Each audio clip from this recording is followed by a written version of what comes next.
پر یہ جتنی بھی آفات ہیں ان کے اوپر مسلمان کا ایٹیچیوڈ یہ ہونا چاہیے جو قرآن پاک میں اللہ تعالیٰ نے سورۃ البقرہ میں ایک ڈیسٹنی ہماری طے کر دی ہے، وَلَنَبْلُوَنَّكُمْ بِشَيْءٍ مِّنَ الْخَوْفِ وَالْجُوعِ وَنَقْصٍ مِّنَ الْأَمْوَالِ وَالْأَنفُسِ وَالثَّمَرَاتِ، ہم ضرور تمہیں آزمائیں گے، خوف کے ذریعے، بھوک کے ذریعے، جان اور مال میں نقص کے ذریعے۔ اور پھر دیکھیں گے کہ اہل ایمان کا ایٹیچیوڈ کیا ہے، وہ اللہ تعالیٰ نے خود ہی بتا دیا ہے کہ جب بھی انہیں کوئی مصیبت پہنچتی ہے تو وہ کہتے ہیں اِنَّا لِلَّهِ وَإِنَّا إِلَيْهِ رَاجِعُونَ، بے شک ہم بھی اللہ ہی کے لیے ہیں، اسی کی طرف سے آئے ہیں، اسی کی طرف لوٹ جائیں گے۔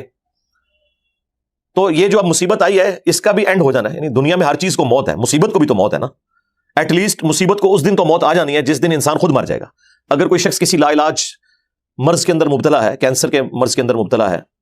یا اس کے ڈائلسس ہوتے ہیں، یا اور کوئی ایشو ہے، یہ تکلیف وہ کاٹ رہا ہے، لیکن یہ تکلیف اس دن تک ہے جس دن تک اس کی سانسیں چل رہی ہیں، جب وہ مر جائے گا تو تکلیف بھی اس کے ساتھ مر جائے گی۔ یہ اس کا مطلب ہے کہ ہم بھی تو اللہ کی طرف سے آئے تھے، ہمیں بھی اللہ ہی کی طرف لوٹ جانا ہے، یعنی الٹیمیٹلی یہ تکلیف کا انجام وہی ہونا ہے جو ہمارا ہے۔ جب ہم دنیا سے چلے جائیں گے تو خود بخود وہ دنیا کی جو تکلیف ہے وہ ہم سے ختم ہو جائے گی، لیکن اصل مصیبت یہ ہے کہ آخرت میں کیا بنا، یہ نہ ہو کہ دنیا بھی برباد اور آخرت بھی برباد، کیونکہ اللہ تعالیٰ نے فرمایا یوم التغابن، آخرت کا جو دن ہے نا، یہ ہار اور جیت کے فیصلے کا دن ہے۔ جیتا وہ جو اس دن اللہ کے حضور کامیاب ہو گیا، ہارا وہ جو اس دن اللہ کے حضور ناکام ہو گیا، والعیاذ باللہ تعالی۔ اللہم احسن عاقبتنا فی الامور کلہا واجرنا من خزی الدنیا وعذاب الآخرہ، اللہم ربنا آتنا فی الدنیا حسنہ وفی الآخرۃ حسنۃ وقنا عذاب النار، آمین۔ تو تکلیف میں مسلمان کا ایٹیچیوڈ یہی ہونا چاہیے۔ اور ایک مجھے ضمناً دعا یاد آ گئی، صحیح مسلم میں ہے، ام سلمہ کہتی ہیں کہ جب میرے خامن فوت ہوئے، ابو سلمہ بڑے نیک صحابی تھے، تو وہ کہتی ہیں بڑی تکلیف میں تھی، اور اس تکلیف کے عالم میں مجھے رسول اللہ صلی اللہ علیہ وآلہ وسلم کی تعلیم کردہ ایک دعا یاد آ گئی کہ اللہ کے محبوب صلی اللہ علیہ وآلہ وسلم نے فرمایا تھا کہ جو کوئی شخص مصیبت اور پریشانی میں یہ دعا مانگ لے تو اللہ تعالیٰ اسے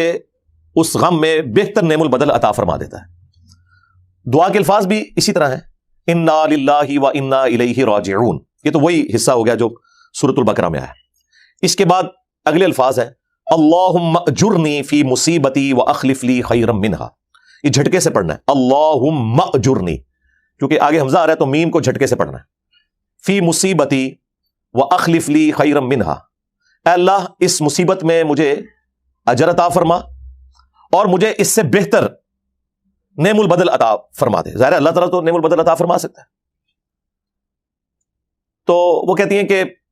یہ دعا تو میں نے پڑھی، لیکن میں دل میں سوچتی تھی کہ میرے خامن جیسا تو کوئی رسول اللہ کے ساتھیوں میں ہے ہی نہیں ہے، مجھے اللہ تعالیٰ کس طرح کمپنسیٹ کرے گا۔ تو وہ کہتی ہیں جب میرے عدت کے دن پورے ہوئے تو رسول اللہ صلی اللہ علیہ وآلہ وسلم نے بنفس نفیس خود پیغام نکاح بھجوا دیا، اور وہ ہماری ماں بن گئی ام المؤمنین سیدہ ام سلمہ سلام اللہ علیہا، اور یہ رسول اللہ کی بیویوں میں سب سے آخر میں فوت ہوئی ہیں 63 ہجری میں، واقعہ کربلا کے بھی بعد۔ واقعہ کربلا ان کی زندگی میں ہوا، انہی کے بارے میں وہ مسند احمد میں حدیث ہے، انہوں نے کہا تھا کہ عراقیوں پہ اللہ کی لعنت ہو، انہوں نے رسول اللہ کے نواسے کے ساتھ یہ کیا، اللہ تعالیٰ انہیں ذلیل و خوار کرے۔ تو ام سلمہ اس وقت زندہ تھی، اور ام سلمہ ہی کا بیان ہے المعجم الکبیر طبرانی کے اندر کہ میں نے حسین بن علی کی شہادت پہ جنوں کو نوحہ کرتے ہوئے سنا ہے خود۔ نوحہ سے مراد آفتان انڈیا کا نوحہ نہیں، یعنی مصیبت اور پریشانی کے وقت تکلیف کے ساتھ اپنی آواز کو بلند کرنا، لیکن اس میں کوئی چیخ و پکار نہ ہو، کوئی غلو پر مبنی الفاظ نہ ہو۔ ویسے ہمارے علماء اہل سنت، حالانکہ یہ نوحہ عربی کا لفظ ہے، وہ ترجمے میں انہوں نے لکھا ہوا ہے کہ میں نے جنوں کے رونے کی آواز سنی، چلیں رونا بھی مان لیں۔ تو سیدہ ام سلمہ کو اس دعا نے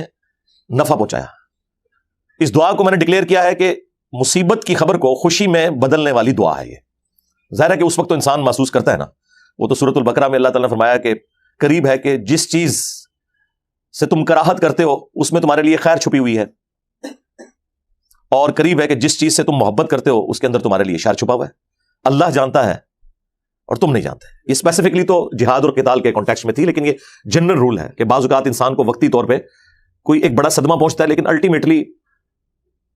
بعد میں آنے والا وقت بتاتا ہے کہ یہ اس کے لیے خیر ہی تھا۔ مثلا جو لوگ تکلیف میں مبتلا ہو کر اللہ کی طرف آ جاتے ہیں، کسی کا جوان بیٹا فوت ہو گیا، کسی کی ماں فوت ہو گئی، کسی کی بہن فوت ہوگی، کسی کا بھائی فوت ہو گیا،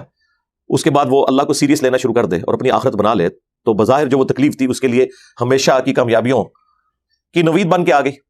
اور یہ تو سورہ السجدہ میں بھی موجود ہے کہ ہم دنیا کی زندگی میں بھی تمہیں تھوڑی سی تکلیف دیں گے تاکہ تم اللہ کی طرف پلٹ آؤ. یہ اللہ تعالیٰ کا رول ہے. جب سب کچھ ہیپی ہیپی چل رہا ہو نا تو انسان کو خدا کی ضرورت نظر نہیں آ رہی ہوتی. انسان جب تکلیف میں آتا ہے اسی وقت انسان کو محسوس ہوتا ہے کہ اللہ میری ضرورت ہے. تو یہ اللہ تعالیٰ نے دنیا میں تکلیف کا سلسلہ اس لیے رکھا ہے. بہرحال بعض اوقات عذاب الہی بھی ہو سکتا ہے, لیکن آج کی ڈیٹ میں وثوق کے ساتھ تو ہم کسی بھی ایکٹیویٹی کو عذاب سے تعبیر نہیں کر سکتے. ظاہر ایک غیبی خبر ہے, میں بھی عذاب ہو, میں بھی یہ آزمائش ہو. لہٰذا آج کی ڈیٹ میں جو محتاط رویہ یہی ہے کہ اس قسم کی جتنی بھی تکلیفیں آئیں آپ ان کے لیے یہی کہیں کہ اللہ کی طرف سے آزمائش ہے. ورنہ تو انسان اپنے مخالفین کے لیے سمجھتا ہے کہ ان پہ اللہ کا عذاب آ گیا ہے اور اپنوں کے لیے سمجھتا ہے کہ یہ آزمائش ہے. میرا خیال ہے کہ یہ سب کچھ آزمائش کی کیٹیگری میں ہی فال کرنے میں عافیت ہے, اور اس سے ہمیں لیسن لرن کرنا چاہیے. اس قسم کی جو بڑی اموات ہیں وہ پوری انسانیت کے لیے ایک ڈیٹرنس ہے, ایک تنبیہ ہے کہ اس دنیا میں آپ نے ہمیشہ نہیں رہنا, سب نے مر کے اللہ کے حضور پیش ہونا ہے. یہ اصل میں اس سے ایک لیسن ہے.